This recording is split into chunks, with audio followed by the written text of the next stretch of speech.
Good afternoon, it's 2:17 p.m. Friday, April 4th, 2025. Here's my channel content. I look at this page all day long. Okay. So, my videos, even though my channel is going down, I'm still performing better than I was before. It's a rare event for me to get over 100 hits on a video, and sometimes it happens. One video got 2,000 hits, so there's that. The next item of business is, let's see, Zazzle. Potatoes. This turned out really good. I was able to get the brown shirt that I wanted, and I enlarged the text. And there's two ways people do it in the GIF, where for the TA, one person will put TAY to emphasize potatoes, but that's how you spell potatoes. I didn't want to get into a George Bush misspelling fiasco for not being able to spell potatoes right. Alright, so that looks pretty cool. How do you like that? Let's take a closer look. Okay. Potatoes. That's a great scene with Sam in Lord of the Rings. How can you not know that line? Everyone in the world has seen that movie. I make videos about things I'm interested in. So let's go to the Wikipedia page of Roy Lichtenstein. Okay, he's a pop artist. And my tripod is not level. Nothing I can do about it right now. I just fixed it. But it looks a little off. Take two. Roy Fox Lichtenstein, born October 27th, 1923. He lived until September 29th, 1997, was an American pop artist. He rose to prominence in the 1960s through pieces which were inspired by popular advertising and the comic book style. Much of his work explores the relationship between fine art, advertising, and consumerism. Wham!, Drowning Girl, and Look, Mickey proved to be Lichtenstein's most influential works. His most expensive piece is Masterpiece, which was sold for $165 million in 2017, just 8 years ago. 165 million bucks. But of course he was dead and didn't get any of it. That happens with artists, where even if they're alive and they have a popular painting, once they sell it, well, they don't get any of the proceeds after that unless they own the copyright or reproduction purposes. All artists can thank Robert Rauschenberg for helping to create a law in New York about the resale of art.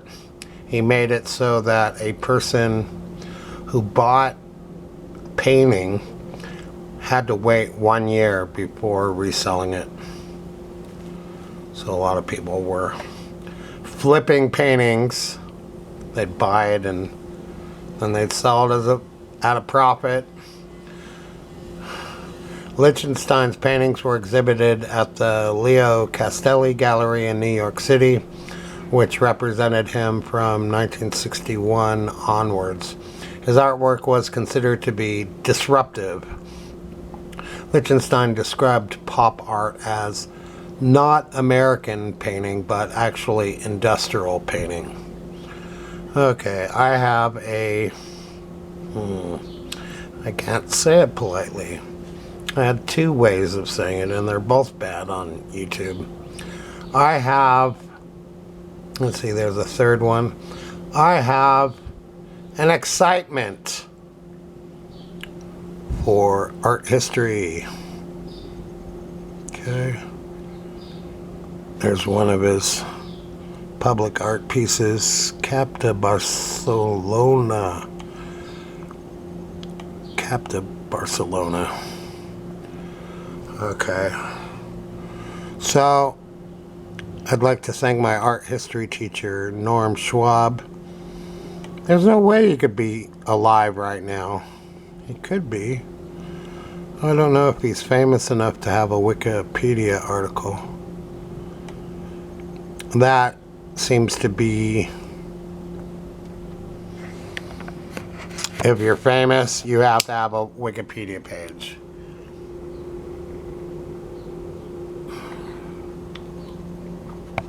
If you aren't famous, you probably don't have a Wikipedia page. Okay. I don't have one. One guy from my grandmother's art school, Luna H. Matani, I think he wrote his own Wikipedia page.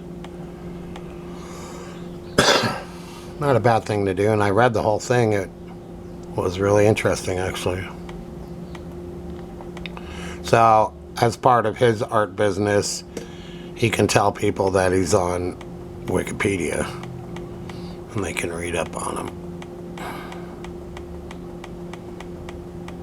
He was offered a part in the Val Kilmer Doors movie because he was walking around Hollywood, and he was a Japanese guy with long red hair tied in the back with a bow, and he's really skinny, and he looked like something from LA from the late 1960s, but he didn't want to be in the movie, so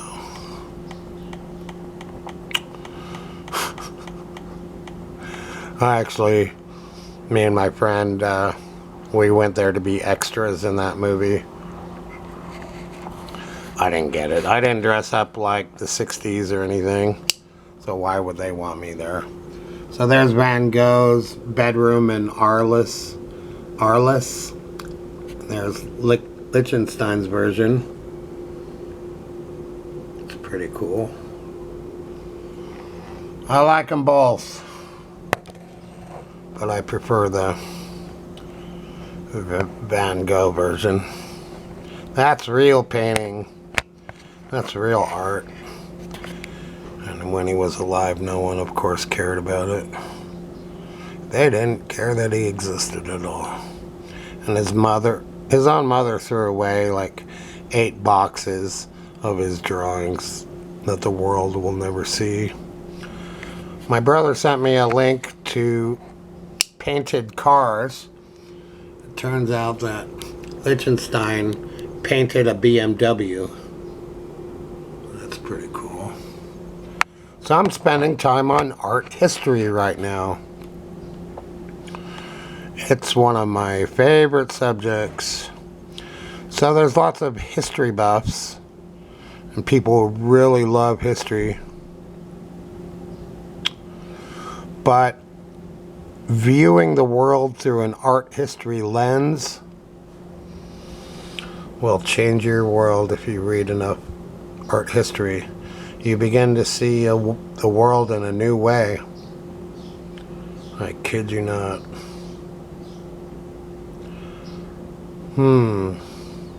I have to brush up on my art history, to tell you the truth. When I took art history at LA City College, I still feel bad to this day because I only got a B in the class. And I was really enthusiastic about the subject, and I would read the material, but I couldn't remember everything on those tests. But I got a B. I wanted to do better. I wanted that A for that particular class. One more time. Potatoes. And then got Hero Wars. And yeah, I had a professor who didn't like Roy Lichtenstein. That's my Patreon page. So I'm thinking about Roy Lichtenstein today. Facebook. I won't even show you that. And then, all night long, I listened to the audiobook of God, Emperor of Dune. The fourth book in the Dune series, as written by Frank Herbert. A literary genius. Okay. He actually appeared on the Today Show with Brian Gumbel in the 80s to promote his book about a worm. It's not a bad interview, just Frank Herbert just kind of plays along with the situation. It's not a great interview or in-depth at all, which is too bad. Oh.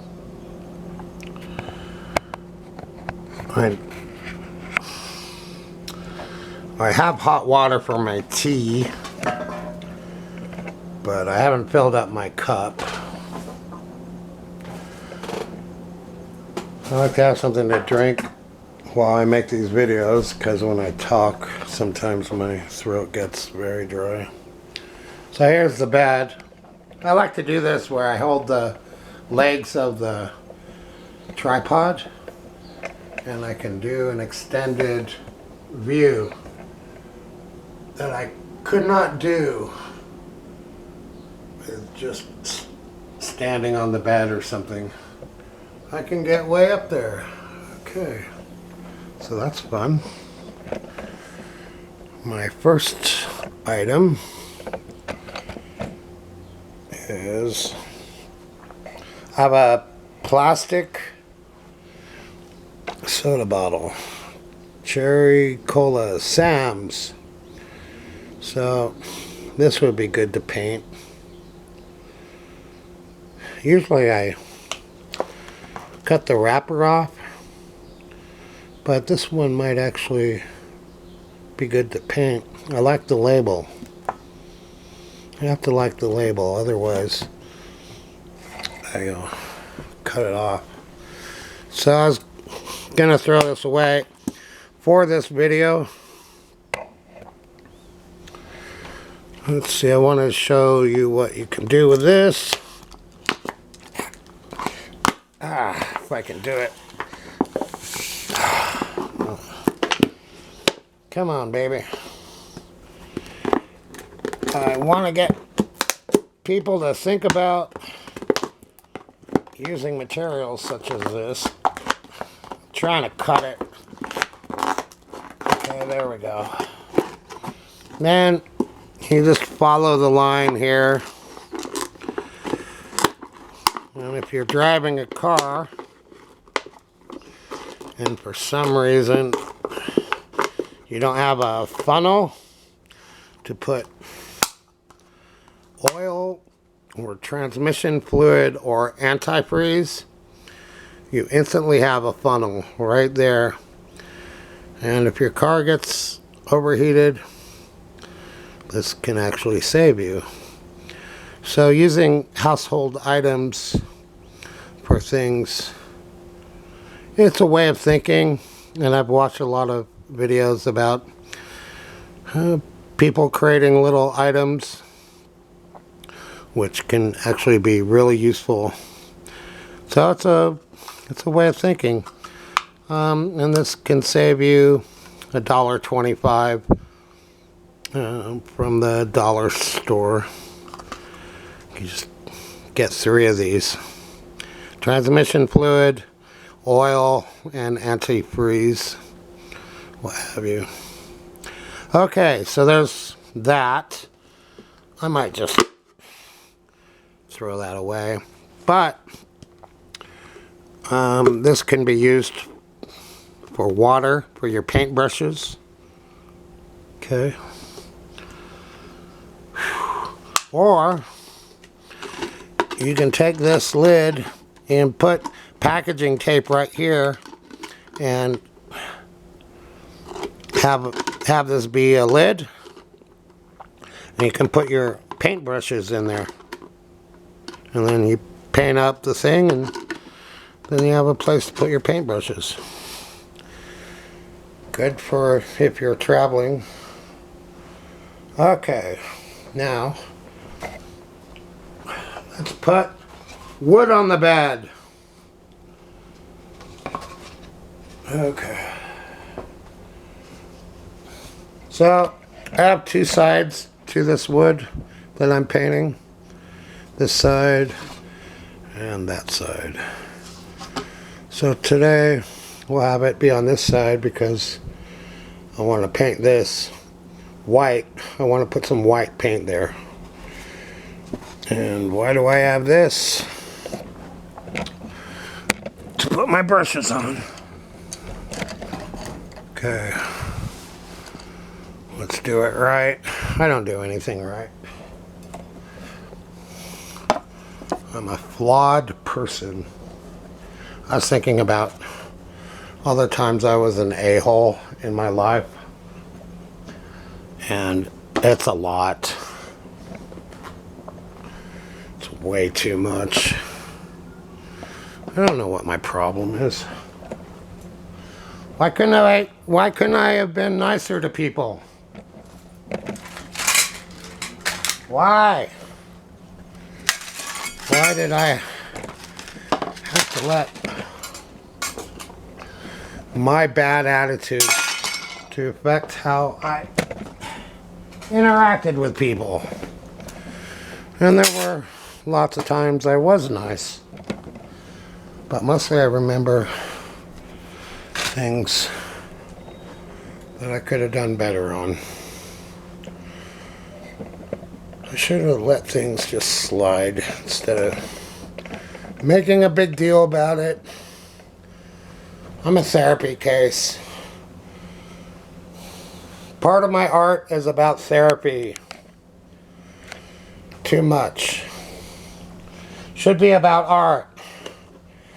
Shouldn't be about how screwed up I am as a person. There's my castle. So originally it was yellow. I'm putting layers of paint on. So far it has pink and gray on it. Now I'm gonna truck with my tripod, raise it up. It's good to know how to use a tripod. Now, okay, it's gonna be more white paint. Painting in white. So I'm running low. Shake, shake, shake, shake it, baby. Okay, here comes the fun part. Well, it's all fun at this point. Come on, baby. Okay. When the paint gets low, there's more air in the container, and it will start to dry out your paint. So let's shake it again. They have acrylic extender, which is the glaze base to the paint, and you can always add a little of that to extend the paint or to liquefy it. You can even use a little water, but the problem with the water is if it just sits in the paint jar, it's not good for the paint. The water will break the elements of the paint down. Okay. Okay. I got paint on my finger. Okay, so it was a mess. And what you can do is just finger paint,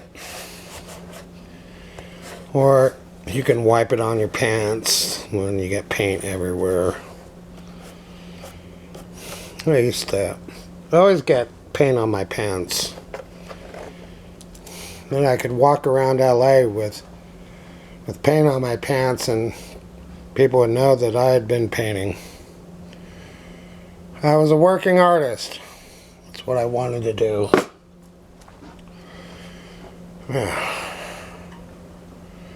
That was before YouTube. No one had YouTube back then, or phones. Well, they had big cellular phones, like 10 inches long, a big bulky thing.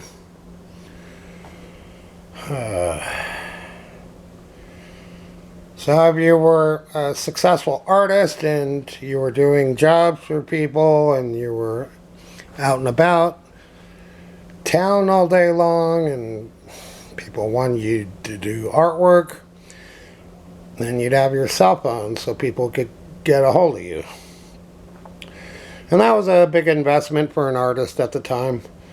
But one woman who graduated from my grandmother's art school, she had a cell phone. That was the first real cell phone that I saw a person have in my life. And she was a professional artist, illustrator. And she had clients. And they needed to be able to call her 24/7. I have an itch on my back, so I don't have my scratching stick. So I can use scissors or the long brush to scratch my back. And now we got the 1-inch flat brush. Okay, see, it's all clean because I wash it every time. That's what I like about acrylics. A lot less cleanup time than using oil paints. There were days where I had to thoroughly clean my oil paint brushes. And it would take an hour. And the last thing I want to do is spend my valuable time cleaning oil paint brushes. And if you don't do it right away, when you're done painting, they start to go bad. And they have special soap, but it's just a big pain.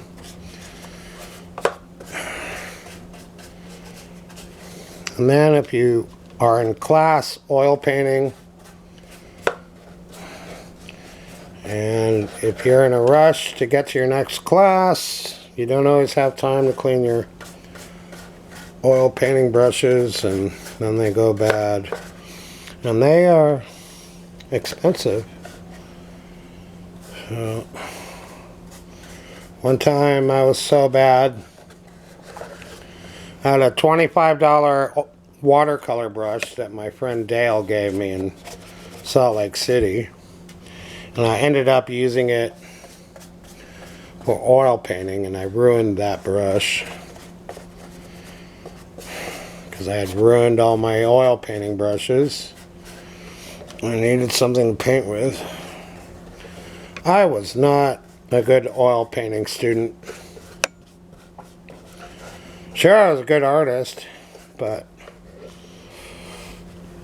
oil painting as a medium, I didn't have it together, sadly. I just couldn't get it together. I had turpentine in my car, and I drove my grandmother to the supermarket, and it made her not feel well. So driving in my car with oil painting materials and stuff, it just was not good. I made a lot of mistakes in my life. You live, you learn, right? So I just spent several minutes putting the next layer of paint on the castle. Okay. But that's what I want to do. Okay.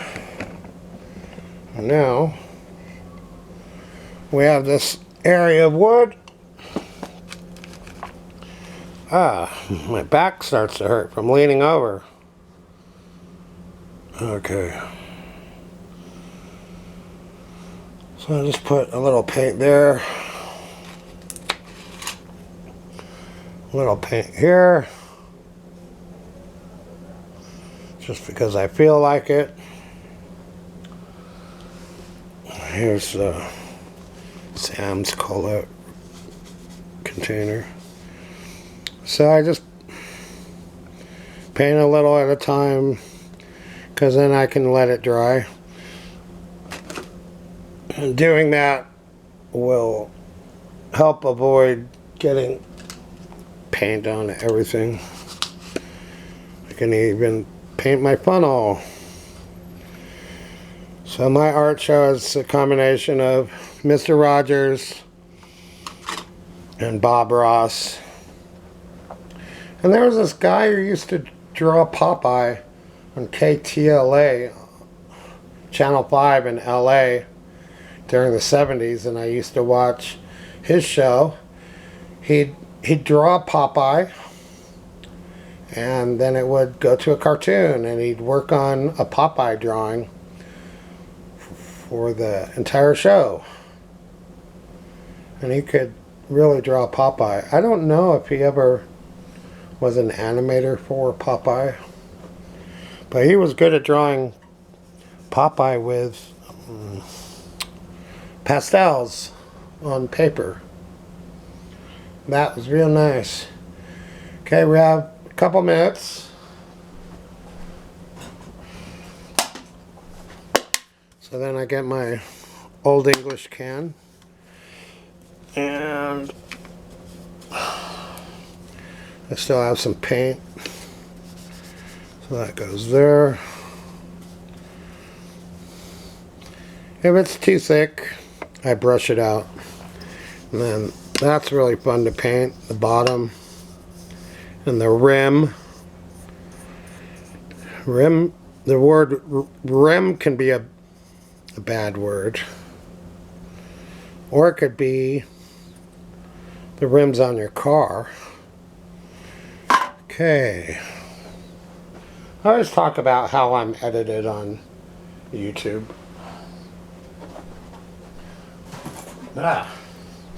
So this can got crushed.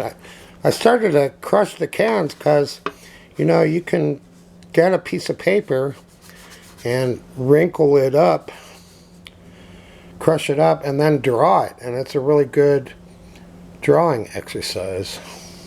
Okay, there's that.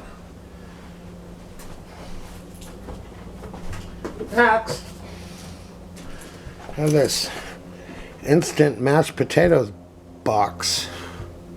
That's how you spell potatoes. That's a hard word to spell sometimes. Actually, I knew how to spell potatoes, and then I got confused after the whole George Bush incident. There's these graphics here, and I'd rather just see the bowl. So I paint that out and let it dry. Just add milk and butter. You can put green beans in there or anything you want into mashed potatoes. Gravy. Gravy, baby. You forgot the gravy. That's a Warner Brothers cartoon reference. No gravy? Mel Blanc was great, wasn't he? No one will ever be like him. So This is a Cheez-It box. I love to paint these boxes.